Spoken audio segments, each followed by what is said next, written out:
ಹಾಗಾಗಿ ಇವತ್ತು ಬಹಳ ಸಂತೋಷದಿಂದ ಶ್ರದ್ಧೆಯಿಂದ ನಮ್ಮ ಅರುಣ್ ಗುರೂಜಿರವರ ಸಾರಥ್ಯದಲ್ಲಿ ನಡೆಯುವಂತಹ ಈ ಅತ್ಯಂತ ಶ್ರದ್ಧೆಯ ಭಕ್ತಿಯ ಪೂರ್ವಕವಾಗಿ ಶಕ್ತಿಯುತವಾಗಿರ್ತಕ್ಕಂಥ ತಾಯಿ ಅವರ ಆರಾಧನೆ ಮಾಡಲಿಕ್ಕೆ, ಅವರ ಪ್ರತಿಷ್ಠಾಪನೆಯಲ್ಲಿ ಪಾಲ್ಗೊಳ್ಳಲಿಕ್ಕೆ ನಮ್ಮೆಲ್ಲ ಕೂಡ ಇದು ಒಂದು ಸುಸಂದರ್ಭವನ್ನು ನಮಗೆ ಒದಗಿಸಿಕೊಟ್ಟಿರೋದಕ್ಕೆ ವಿಶೇಷವಾಗಿ ಶ್ರೀ ಅರುಣ್ ಗುರೂಜಿಯವರಿಗೆ ನಾನು ಹೃದಯಪೂರ್ವಕವಾಗಿರ್ತಕ್ಕಂಥ ಕೃತಜ್ಞತೆಯನ್ನು ನಾನು ಅರ್ಪಿಸಲಿಕ್ಕೆ ಬಯಸ್ತೇನೆ. ಅದೇ ರೀತಿ ನನ್ನ ಆತ್ಮೀಯರು ಈ ಕಾರ್ಯಕ್ರಮಕ್ಕೆ ಬರಲೇಬೇಕು ಅಂತೇಳಿ ನನಗೆ ಆಹ್ವಾನವನ್ನ ನೀಡಿರ್ತಕ್ಕಂಥ ನಮ್ಮ ಪ್ರಮೂಲ್ನ ನಿರ್ದೇಶಕರು, ಕ್ರಿಯಾಶೀಲ ನಾಯಕರು ಆಗಿರ್ತಕ್ಕಂಥ ಶ್ರೀ ಸತೀಶ್ ಗೌಡ್ರೆ ಕಡತನಮಲೆ, ಅದೇ ರೀತಿ ನಮ್ಮ ಹಿರಿಯ ನಾಯಕರು ಆತ್ಮೀಯರು ಆಗಿರ್ತಕ್ಕಂಥ ಹನುಮಣ್ಣವರೇ, ಅಜಯ್ ಅವರೇ, ಬಾಬಣ್ಣವರೇ, ಶ್ರೀಮತಿ ಶಾರದಮ್ಮನವರೇ, ಬಸವರಾಜರವರೇ, ತಿಮ್ಮೇಗೌಡ್ರೆ, ಅರ್ಜುನ್ ಅವರೇ, ಇನ್ನು ವೇದಿಕೆ ಮೇಲೆ ಉಪಸ್ಥಿತರಿರುವ ಎಲ್ಲ ನನ್ನ ಆತ್ಮೀಯ ಬಂಧುಗಳೇ, ರಮೇಶ್ ಅವರೇ, ತಾಯಂದ್ರೆ, ಸಹೋದರ ಸಹೋದರಿಯರೇ, ನಮ್ಮ ಸನಾತನ ಧರ್ಮ ಮತ್ತು ಭಾರತೀಯ ಸಂಸ್ಕೃತಿ ಇವೆರಡೂ ಕೂಡ ಒಂದಕ್ಕೊಂದು ಅತ್ಯಂತ ನಿಕಟವಾದಂತಹ ಸಂಬಂಧ ಮತ್ತು ಅದರಿಂದಾನೇ ಇವತ್ತು ನೀವು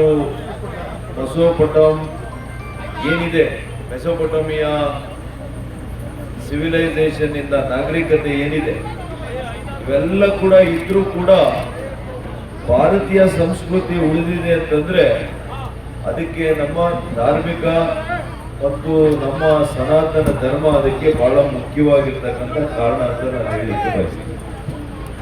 ಅದರಲ್ಲಿ ಕೂಡ ಇವತ್ತು ಎಲ್ಲಿ ಶಕ್ತಿ ದೇವತೆಗಳನ್ನ ಆರಾಧನೆ ಮಾಡ್ತಾರೆ, ಮಹಿಳೆಯರ ಆರೋಗ್ಯ, ಮಹಿಳೆಯರಿಗೆ ವಿಶೇಷವಾಗಿರತಕ್ಕಂಥ ಶ್ರೀರಕ್ಷೆ ಅಂತ ನಾನು ಭಾವಿಸ್ತೇನೆ. ಅದೇ ರೀತಿ ನಮ್ಮ ಧಾರ್ಮಿಕ ಪರಂಪರೆಯನ್ನ ನಾವು ಮುಂದುವರಿಸ್ಕೊಂಡು ಹೋಗಬೇಕಾಗಿರುವಂಥದ್ದು ನಮ್ಮೆಲ್ಲರ ಕರ್ತವ್ಯ ಆಗಿದೆ. ಎಲ್ಲ ನಾಗರಿಕತೆಗಳು ಹೋದ್ರೂ ಕೂಡ ನಮ್ಮ ಭಾರತೀಯ ನಾಗರಿಕತೆ ಉಳಿದಿದೆ ಅಂತಂದ್ರೆ ಅದಕ್ಕೆ ನಮ್ಮ ಭಕ್ತಿ ಪರಂಪರೆ, ಸಂಸ್ಕೃತಿ, ಸಂಸ್ಕಾರ ಇವೆಲ್ಲ ಕೂಡ ಕಾರಣ. ಅದೇ ರೀತಿಯಲ್ಲಿ ಇವತ್ತು ನಮ್ಮ ಪ್ರಧಾನಮಂತ್ರಿಗಳು ಶ್ರೀ ನರೇಂದ್ರ ಮೋದಿಜಿಯವರು ಅಸಾಧ್ಯವಾಗಿರ್ತಕ್ಕಂಥ ಕೆಲಸಗಳು ನಮ್ಮ ಕಾಲಘಟ್ಟದಲ್ಲಿ ನಾವು ಯಾರು ಕೂಡ ನೋಡ್ತೀವ ಇಲ್ಲ ಅನ್ನುವಂಥ ಆತಂಕದಲ್ಲಿ ಇರ್ತಕ್ಕಂಥ ಸಂದರ್ಭ. ಇವತ್ತು ರಾಮ ಜನ್ಮಭೂಮಿಯಲ್ಲಿ ಶ್ರೀರಾಮ ಮಂದಿರವನ್ನ ಕಟ್ಟಕ್ಕೆ ಸಾಧ್ಯ ಅನ್ನುವಂಥ ಸಂದರ್ಭದಲ್ಲಿ ಅದನ್ನ ಮಾಡಿ ತೋರಿಸಿರ್ತಕ್ಕಂಥ ಧೀಮಂತ ಪ್ರಧಾನಮಂತ್ರಿಗಳು ಶ್ರೀ ನರೇಂದ್ರ ಮೋದಿಜಿರವರು ನಾವ್ಯಾರು ಕೂಡ ಬರೀಲಿಕ್ಕೆ ಸಾಧ್ಯ. ಹಾಗಾಗಿ ಇವತ್ತು ಇದನ್ನ ದಕ್ಷಿಣ ಕಾಶಿ ಅಂತ ನಾವೇನ್ ಕರಿತೇವೆ, ಇವತ್ತು ಉತ್ತರದಲ್ಲಿ ಕಾಶಿ, ದಿವ್ಯ ಕಾಶಿ, ಅದನ್ನ ನೀವು ಯಾರಾದ್ರೂ ಇವತ್ತು ಹೋಗಿ ನೋಡಿದ್ರೆ ಮೊದಲು ಯಾವ ರೀತಿ ಇತ್ತು, ಈಗ ಅದನ್ನ ಯಾವ ರೀತಿ ಅಭಿವೃದ್ಧಿ ಮಾಡಿದ್ದಾರೆ ಮಾನ್ಯ ನರೇಂದ್ರ ಮೋದಿ ಅವರು ಅಂತಂದ್ರೆ ನಿಜವಾಗ್ಲೂ ಕೂಡ ಕನಸಿನಲ್ಲೂ ಕೂಡ ಊಹೆ ಮಾಡಿಕೊಳ್ಳಿಕ್ಕೆ ಸಾಧ್ಯ ಇಲ್ಲ. ಅಂತ ಒಂದು ಒಳ್ಳೆಯ ಅಭಿವೃದ್ಧಿ ಕಾಶಿಯಲ್ಲಿ ನಾವೆಲ್ಲ ಕೂಡ ನೋಡ್ಲಿಕ್ಕೆ ಸಾಧ್ಯ ಇದೆ. ಹೀಗೆ ನಮ್ಮ ದೇಶದಲ್ಲಿ ಪ್ರತಿಯೊಂದು ಧಾರ್ಮಿಕ ಕ್ಷೇತ್ರವನ್ನ ವಿಶೇಷ ರೀತಿಯಲ್ಲಿ ನಮ್ಮ ಬಿಜೆಪಿಯ NDA ಸರ್ಕಾರ, ವಿಶೇಷವಾಗಿ ನಮ್ಮ ನರೇಂದ್ರ ಮೋದಿಜಿರವರು ಅದರ ಸಾರಥ್ಯವನ್ನು ವಹಿಸಿದ್ದಾರೆ. ಅತ್ಯಂತ ಶ್ರದ್ಧಾ ಭಕ್ತಿಗಳಿಂದ ಇವತ್ತು ಮಾಡ್ತಾ ಇದ್ದಾರೆ. ಇವತ್ತು ಅನೇಕ ಗುರೂಜಿಗಳು ಇಲ್ಲಿ ಬಂದಿದ್ದಾರೆ. ನಾನು ನಮ್ಮ ಗುರೂಜಿನ ಕೇಳ್ತಾ ಇದ್ದೆ, ನೀವೆಲ್ಲ ಅಧ್ಯಯನ ಎಲ್ಲಿ ಮಾಡಿದ್ದೀರಿ ಅಂತ.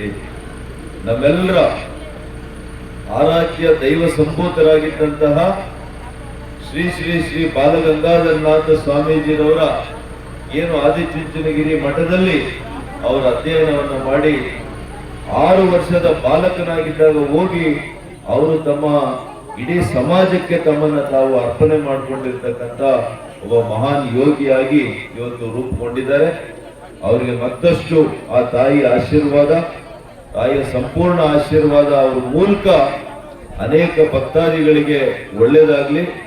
ಅವರು ಕೂಡ ಅದೇ ಶ್ರದ್ಧೆಯಿಂದ ಸಮಾಜ ಸೇವೆಗೆ, ಅವರ ಒಂದು ಭಕ್ತಿಯಿಂದ, ಅವರ ಶ್ರದ್ಧೆಯಿಂದ, ಅವರ ಧ್ಯಾನದಿಂದ ಇಡೀ ಸಮಾಜಕ್ಕೆ ನಮಸ್ಕಾರ ಇಡೀ ಸಮಾಜಕ್ಕೆ ಒಳಿತನ್ನ ಬಯಸುವಂತ ಶಕ್ತಿಯನ್ನ, ವಾಕ್ ಶಕ್ತಿಯನ್ನ ಆ ತಾಯಿ ಕೊಡ್ಲಿ ಅಂತ ಹೇಳಿ ಸಂದರ್ಭದಲ್ಲಿ ಹೇಳಿ ನನ್ನ ಮಾತನ್ನು ಮುಗಿಸ್ತೇನೆ.